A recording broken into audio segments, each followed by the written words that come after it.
A few days ago, I bought a 3D printer, and it's finally arrived. Let's unbox it.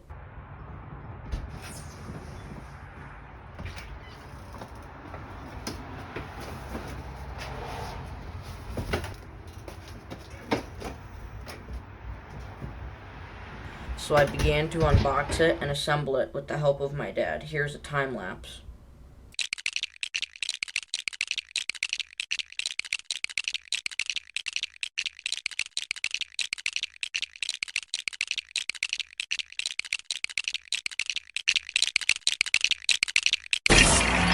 After I had finished assembling it, I leveled the bed and I got straight to printing. Here are a few of my favorite time lapses, so please enjoy.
Hello everyone, welcome back to the channel.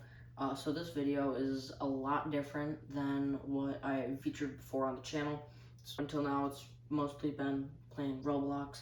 So this is a 3D printer that I got a couple days ago. It's Tuesday, I got it on Thursday. This is the Anycubic Kobra 2 Neo. It is a belt-driven bed slinger. It was very cheap, and so far I am very satisfied with the quality of this printer. So let's dive right into it.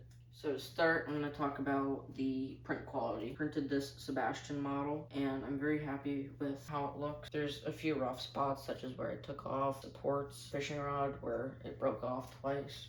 So now I'm going to talk a little bit about the 3D printer. It is belt driven, but it also uses a Bowden tube, and instead of using the normal filament holder on the top right here, it is on the side right here. It does mean that it has a much larger footprint than your typical 3D printer.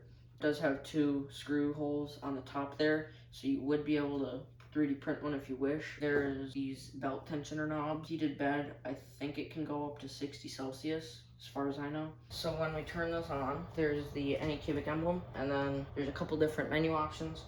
This one right here. By the way, these buttons are very satisfying, very clicky. Files, which are transferred using a small micro SD. Pop it in there, and it loads up your files. Go back to the home page. This will turn it on, like start heating everything up. Like if you have a clogged nozzle and it's just PLA, you can just easily unclog it by heating it up. This one you can select the nozzle temp, the bed temp. I believe this is the speed, and then you can also just the Z offset. I wouldn't recommend messing with any of those unless you know what you're doing. So anybody that's beginning 3D printing, I would not recommend messing with that. There's a couple different options in here. such as the filament, where you can retract or extrude, like if you're switching out filaments. You can auto level it, which will auto level the bed. There's module calibration for this little button sensor in the back right there. And then the more settings, fan, language, about, and restore defaults if you mess something up. So this printer, very nice 3D printer.